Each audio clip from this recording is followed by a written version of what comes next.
बिस्मिल्लाहिर्रहमानिर्रहीम। अस्सलाम वालेकुम डियर स्टूडेंट्स। वीडियो में हम मैथ क्लास 11 की जो पेपर की पेयरिंग स्कीम है वो आपके साथ शेयर कर रहे हैं कि कौन कौन से चैप्टर से कितने एमसीक्यूज, कितने शॉर्ट क्वेश्चन और कितने लॉन्ग क्वेश्चन किस चैप्टर से आने हैं।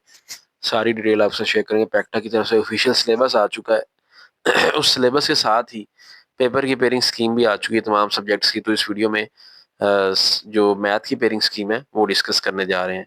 सबसे पहले जो पेपर के टोटल मार्क्स हैं वो 100 है, ठीक है, जिसमें 20 मार्क्स के आपके एमसीक्यूज आने हैं। 20 मार्क्स एमसीक्यूज के होंगे। उसके बाद शॉर्ट क्वेश्चन 50 मार्क्स के आने हैं, तो 70 ये बन गया, और लॉन्ग क्वेश्चन आने 30 मार्क्स के। 100 मार्क्स इस तरह करके आपके पूरे होंगे पेपर के। अब ये शॉर्ट क्वेश्चन, लॉन्ग क्वेश्चन और एमसीक्यू के इन चैप्टर से कितने कितने आने हैं वो भी देख लें। सबसे पहले अगर हम बात करें एमसीक्यूज की, तो जो चैप्टर नंबर 1 है उससे एमसीक्यू आने हैं 2। ये सामने आपकी लिस्ट सारी चल रही है। जो चैप्टर नंबर 2 है उससे एमसीक्यू आने हैं 3, सॉरी 1। 1 एमसीक्यू आना है चैप्टर नंबर 2 से। चैप्टर नंबर 3 से भी 1 एमसीक्यू है, 4 से 2 है, 5 से 1 है, 6 से 2 है, 7 से 2 है, 9 से 1 है, 10 से 2, 11 से 1, 12 से 1, 13 और 14 से दो दो एमसीक्यूज है। चैप्टर नंबर 8 चूंकि स्मार्ट सिलेबस में कट कर दिया गया है, तो इसलिए चैप्टर नंबर 8 से कोई एमसीक्यू यहाँ पे आपको नजर नहीं आ रहा। तो ये थे कि आपके एमसीक्यू किस तरह 20 कंप्लीट होने हैं। तो इस तरह करके आपको 20 मार्क्स एमसीक्यू के कंप्लीट होंगे। किन किन चैप्टर से कितने आएंगे ये आप सामने स्क्रीन पे देख सकते हैं। अब उसके बाद शॉर्ट क्वेश्चन। शॉर्ट क्वेश्चन का पेपर जो है वो 3 पोर्शंस पर मुश्तमिल होगा। 3 पोर्शन होंगे शॉर्ट क्वेश्चन के, ठीक है। उसमें जो सबसे पहला पोर्शन है उसमें चैप्टर नंबर 1, 2, 3, 4, 5 इन चैप्टर से शॉर्ट क्वेश्चन आए होंगे। अब जो पोर्शन 1 है उसमें लिखा गया होगा attempt any 8 question out of 12 question. 12 question वहां पे आपको नजर आ रहे होंगे। आपने कोई से 8 क्वेश्चन सॉल्व करने हैं, और 16 नंबर होंगे इस पोर्शन के, क्योंकि 8 क्वेश्चन है ना, 2 नंबर का एक क्वेश्चन होता है, तो 16 नंबर का ये पोर्शन होगा। अब 8 क्वेश्चन किस तरह आएंगे? चैप्टर नंबर 1 से 4 होंगे, चैप्टर नंबर 2 से 2, चैप्टर 3 से भी 2, चैप्टर नंबर 4 से 3 क्वेश्चन, चैप्टर नंबर 5 से 1 क्वेश्चन आएगा। तो ये टोटल आप देख सकते हो 12 सवाल बनते हैं। आपने कोई से 8 हल करने हैं। पोर्शन 2 भी इसी तरह 16 मार्क्स का, 8 सवाल करने 12 में से। चैप्टर 6 से वहां पे 4 शॉर्ट आएंगे, 7 से 3, 9 से 2, चैप्टर 10 से 3 क्वेश्चन आएंगे।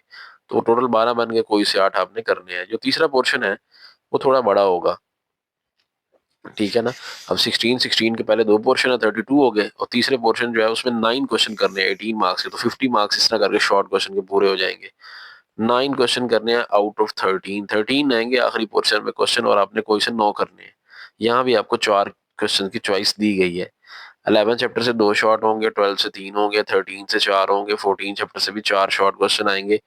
तो इस तरह करके आपके 8 शॉर्ट क्वेश्चन पूरे हो जाएंगे। अगर हम गौर करें कि चैप्टर नंबर 13 और 14 की अगर सिर्फ शॉर्ट की हो ना, तो तीसरे पोर्शन के शॉर्ट हल हो जाते हैं।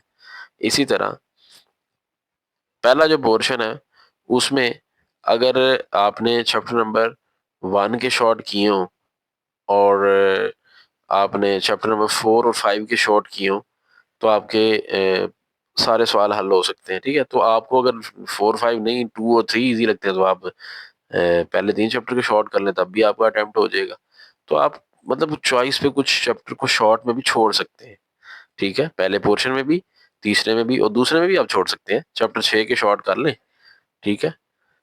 7 के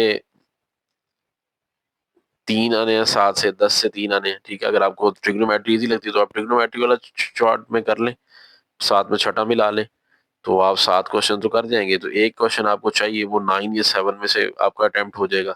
तो आपको जो मतलब हर बच्चे को अपने हिसाब से होता है, किसी को कोई चैप्टर इजी लग रहा होता है, किसी को मुश्किल लग रहा होता है। तो आपको जो इजी लगता है ना, आप खुद सेलेक्ट करके अपने टेस्ट के लिहाज से इसको कुछ चॉइस में छोड़ भी सकते हैं चैप्टर्स को। शॉर्ट में, लॉन्ग में भी छोड़ सकते हैं। लॉन्ग में भी आप देख लें, लॉन्ग किन किन चैप्टर से आना है। 5 लॉन्ग आने हैं। एक लॉन्ग 10 नंबर का होता है, एबी पार्ट 5, 5 का होता है ना एक पार्ट। तो 10 नंबर का एक लॉन्ग है। कोई से 3 लॉन्ग अटेम्प्ट करना होते हैं 5 में से, तो 5 लॉन्ग क्वेश्चन आए होंगे। अब पहला जो लॉन्ग क्वेश्चन है वो चैप्टर नंबर 1 से तो कन्फर्म एक आना है पार्ट। अब जो दूसरा बी पार्ट है ना, या 2 से आएगा या 3 से आएगा, ठीक है। इस तरह क्वेश्चन नंबर 2 में यूरो नंबर 4 से एक पार्ट तो आना ही आना है। अब बी पार्ट या 5 से होगा या 9 से होगा। उसके बाद तीसरा जो लॉन्ग क्वेश्चन है वो चैप्टर नंबर 6 से ए पार्ट, बी पार्ट 7 से होगा। क्वेश्चन नंबर 4 जो होगा 12 और 10 चैप्टर से आएगा ए बी पार्ट, और आखिरी क्वेश्चन आएगा 13 और 14 से ए बी पार्ट। अब आपकी मर्जी है, आपने कौन से 5 क्वेश्चन में से 3 सिलेक्ट करने हैं, ठीक है। 13 और 14 अगर आपको तैयार है तो एक ये लॉन्ग सेलेक्ट कर लें। ये 10 और 12, ये 10 ट्रिग्नोमेट्री है, साथ में 12 चैप्टर है। ये अगर आप कर सकते हैं तो ये देख लें, या फिर पहले 3 पे फोकस करें, तो आपके लॉन्ग क्वेश्चन अटेम्प्ट हो जाएंगे। यहाँ से एक बात आप देख सकते हो कि अगर आपने पहले 7 चैप्टर किए हो ना, तो ऑलमोस्ट आपके लॉन्ग सॉल्व हो जाते हैं। तो पहले 7 चैप्टर अगर आप अच्छी तरह कर लें, लॉन्ग्स का मसला हल हो सकता है। ट्रिग्नोमेट्री से आप बचना चाहते हैं तो ये पेपर बेरिंग स्कीम थी कि किस तरह करके हमारा पेपर आना है। इसके मुताबिक आप तैयारी करें। कौन कौन से चैप्टर शॉर्ट में छोड़ना चाहते हैं, कौन से लॉन्ग में छोड़ना चाहते हैं, अब ये आपने खुद डिसाइड करना है, तैयारी आपने करनी है। इस चैनल पर मैथ के लेक्चर्स भी अपलोड हो रहे हैं, फिजिक्स के भी अपलोड होते हैं। चैनल पर नए हैं तो चैनल को सब्सक्राइब करें और यहीं से आप तैयारी करें मैथ और फिजिक्स की। मिलते हैं नेक्स्ट वीडियो में जल्द, अपना ख्याल रखिएगा, अल्लाह हाफिज़।